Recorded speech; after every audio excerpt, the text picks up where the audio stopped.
Hello दोस्तों, एक बार फिर स्वागत है हमारे यूट्यूब चैनल पर। इससे पहले जो हम ज्वालामुखी उसके बाद भूकंप की चर्चा किए थे, उसके बाद एक छोटा सा टॉपिक रह गया है सुनामी। ये पीटी के दृष्टि से उतना महत्वपूर्ण नहीं होता है, लेकिन जैसे ही हम मेंस लिखने के लिए जाते हैं तो आपदा प्रबंधन में उतना महत्वपूर्ण हो, बहुत ज़्यादा महत्वपूर्ण ऐसा माना जाता है। लेकिन हम उतना जितना पीटी के लिए ज़रूरी है उतना ही हम अभी चर्चा करेंगे। जब हम आपदा प्रबंधन पढ़ाएंगे तो उसके बाद विस्तार से इसके बारे में चर्चा करेंगे। तो तब तक देख लेते हैं सुनामी के बारे में क्या क्या पीटी के दृष्टि से बहुत ज़्यादा महत्वपूर्ण है।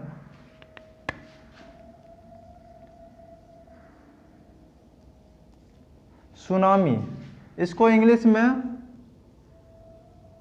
सुनामी ही कहा जाता है। यहाँ टी साइलेंट रहता है, सुनामी ही इसको कहा जाता है। तो सुनामी जो है ये एक जापानी शब्द है, जापानी भाषा का शब्द है, और जिसका जो हिंदी अर्थ निकाला जाता है, इसका हिंदी अर्थ निकाला जाता है बंदरगाही लहरें। बंदरगाह का मतलब आप समझ रहे हैं। तो बंदरगाही लहरें इसका क्या होता है कि हिंदी में इसका नामांकन किया गया है। सुनामी क्या होता है, इसे इसका सिंपल परिभाषा हम पहले ही बता कि इसको जानना इसमें क्या है, उसके बाद इसकी उत्पत्ति कैसे होती है।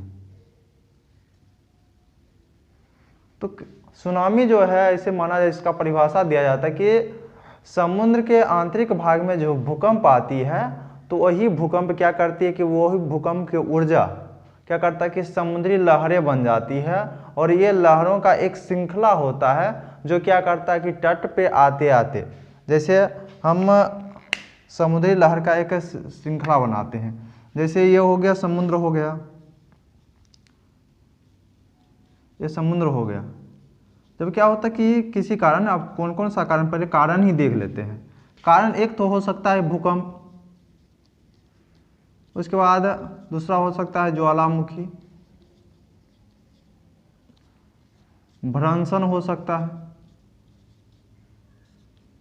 उसके बाद किसी पिंड का समुद्री भाग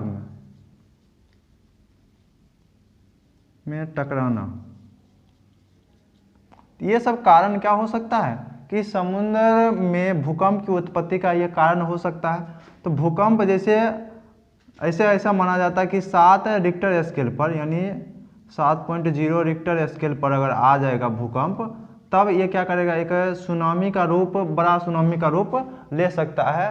और नहीं तो इससे कम अगर आता है तो क्या होता है, उतना खतरनाक होता है। लहर क्या होता है कि उसके किनारे तक ही रह पाता है। लेकिन 7 रिक्टर स्केल पर जैसे ही आया तो क्या होता है, वो जान माल की क्षति करने के लिए पर्याप्त हो सकता है। तो जैसे ये है, और किसी कारण जैसे समुद्र के अंदर भूकंप आया, तो भूकंप आने के बाद क्या होता है कि इसमें कंपन हुआ, यहाँ के जल में कंपन हुआ। तो कंपन होने के बाद क्या हुआ कि यहाँ का लहर ऊपर की ओर उठ गया। कंपन होने के कारण यह लहर उठ गया। तो इसमें जितना ऊर्जा का संचलन होता है वो वास्तविक स्थिति में आने की कोशिश करता है। तो वास्तविक स्थिति में जैसे आएगा, जैसे यहाँ आप जैसे ये तट हम बना लिए, ये तट बना लिए, तो क्या होता है कि यहाँ से शुरू जो होता है, शुरू लहर होती है।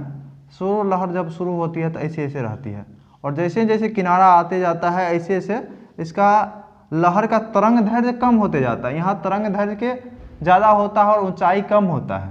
तरंग दैर्घ्य ज़्यादा होता है और ऊंचाई कम होता है। लेकिन जैसे जैसे ये पास आते जाता है, इसका तरंग दैर्घ्य कम होते जाता है और ऊंचाई बढ़ते जाता है, और एक समय ऐसा आता है ये प्रकार हो जाता है। अब जैसे यह मान लीजिए कि यहाँ कोई मकान है, यहाँ कोई मकान बना हुआ है, पेड़ पौधे बने हुए हैं, पेड़ पौधे हैं। इसके लिए ये क्या हाल कर सकता है, ये क्या करेगा, ये पूरा एकदम समाहित अपने में समाहित कर लेगा। तो ये क्या होता है कि जैसे ज्वालामुखी की क्रिया यहाँ हुई, ज्वालामुखी की क्रिया यहाँ हुई, तो जो लावा निकलेगा वो स्पीड से निकलेगा। स्पीड से जैसे निकलेगा तो ये पानी को उछालेगा ऊपर।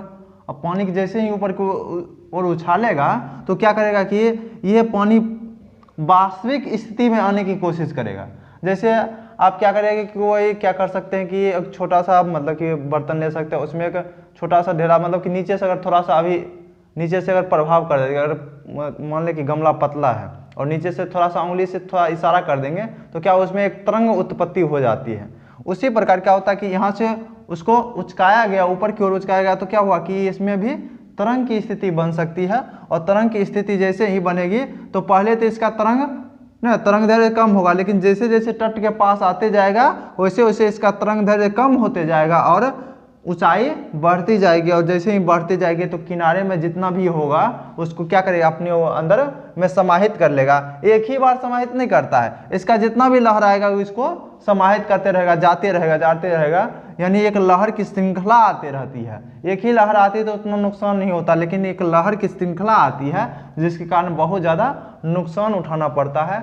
जैसे कि आप नदी में जाते होंगे तो नदी में जैसे लगेगा कि पानी सामान्य चल रहा है, लेकिन उसके किनारे पर देखेंगे तो लगभग 1 फीट या हो सकता है कि हाफ फीट के अंतर्गत वो हमेशा थोड़ा सा भी हवा चलेगा तो उसमें किनारे के वो झटका मारते रहता है। तो वो भी एक लहर का श्रृंखला है, वो बराबर देखिएगा मारते रहता है। उसी प्रकार ये भी लहर की श्रृंखला बनती है। जैसे भ्रंशन की क्रिया हो गई, भ्रंशन ये भी तो एक भूकंप ही है। जैसे 2 प्लेट में दरारी ज्वालामुखी हुआ या कोई भी कारण क्या हुआ, दो प्लेट एक दूसरे के विपरीत दिशा में चल दिया तो यहाँ भ्रंशन की क्रिया हो सकती है। और जैसे ही यहाँ भ्रंशन की क्रिया होगी तो पानी अचानक इसमें नीचे की ओर दब जाएगा, और जैसे ही दबेगा तो क्या करेगा, फिर वो अपने आप में वास्तविक स्थिति में आने की कोशिश करेगा। और जैसे ही वास्तविक स्थिति में आने की कोशिश अचानक जैसे ही होगा, अचानक जहाँ जैसे ही होता है तो वो कंपन उत्पन्न कर देता है, और जैसे ही कंपन उत्पन्न करेगा तो ये भी फिर से एक लहर की श्रृंखला बन सकती है। या किसी मान लीजिए बड़ा पिंड है और पिंड आके क्या करे कि उसमें आके इस समुद्री भाग में आके टकरा जाए, उसके कारण भी क्या हो सकता है कि तरंग की श्रृंखला बन सकती है। और यही श्रृंखला क्या होता है, एक सुनामी का रूप ले लेता है। तो इसे परिभाषित किया जाता है कि समुद्र के आंतरिक भाग में जो भूकंप आती है उसके कारण जो लहर की एक श्रृंखला बनती है, जो क्या करता है कि भारी जान माल की क्षति पहुंचाती है, उसी को क्या कहा जाता है, सुनामी कहा जाता है। तो सुनामी का जो है कि 2004 में भारत में आया था। 26 दिसंबर 2004 को भारत के जैसे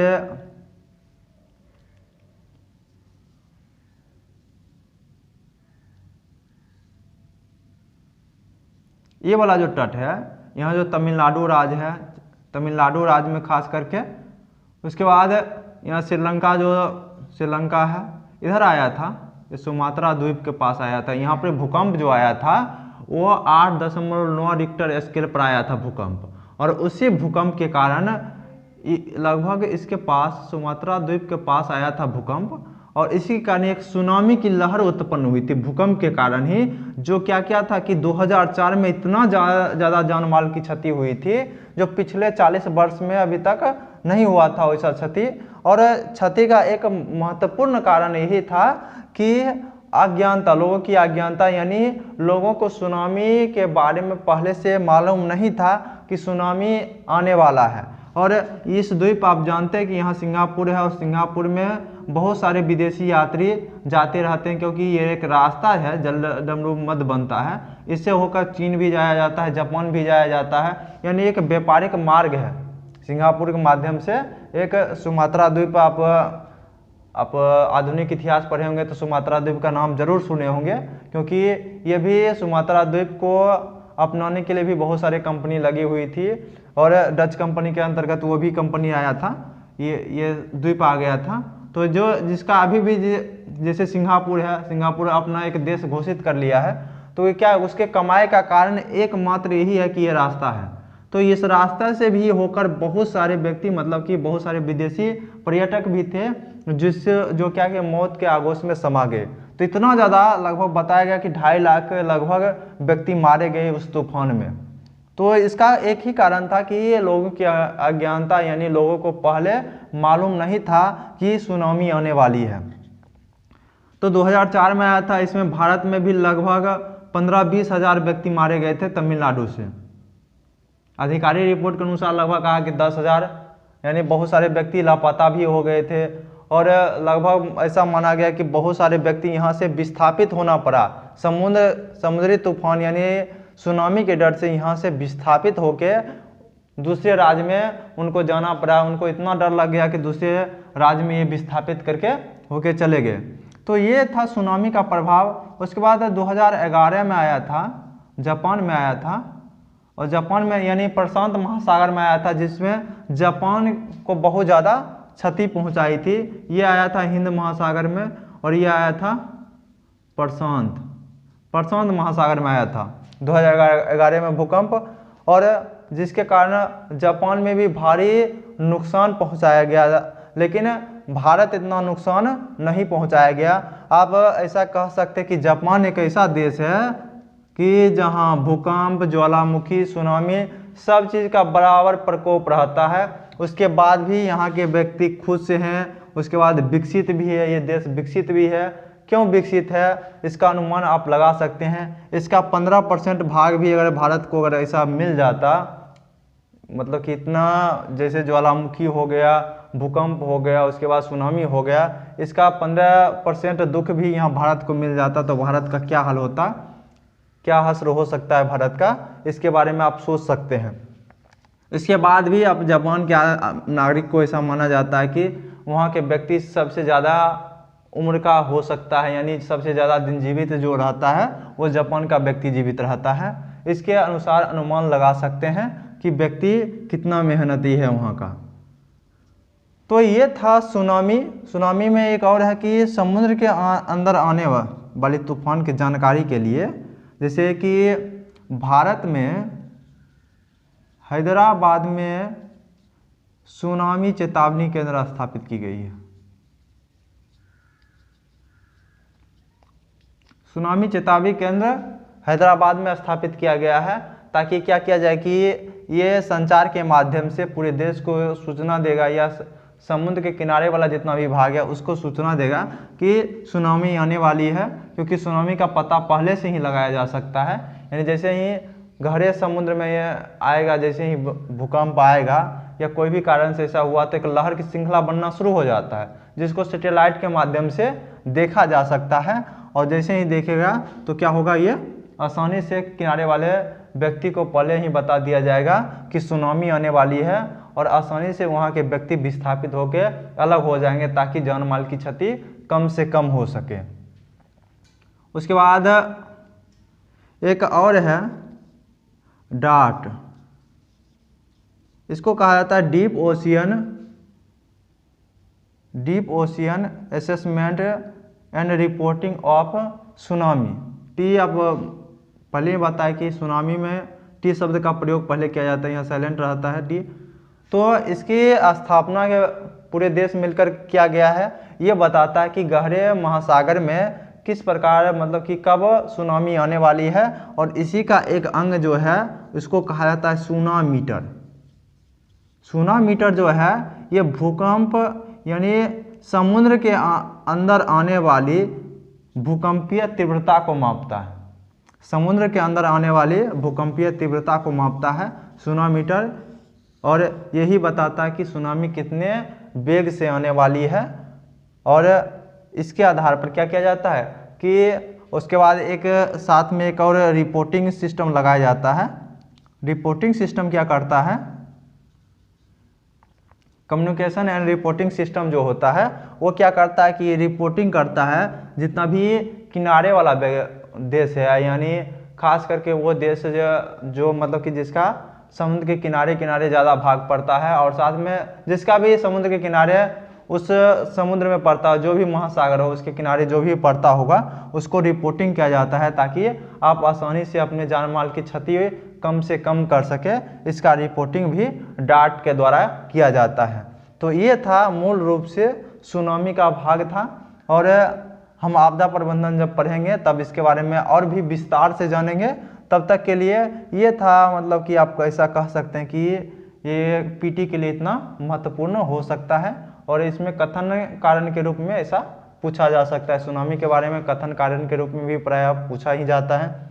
तो बस इतना ही सुनामी के लिए, धन्यवाद।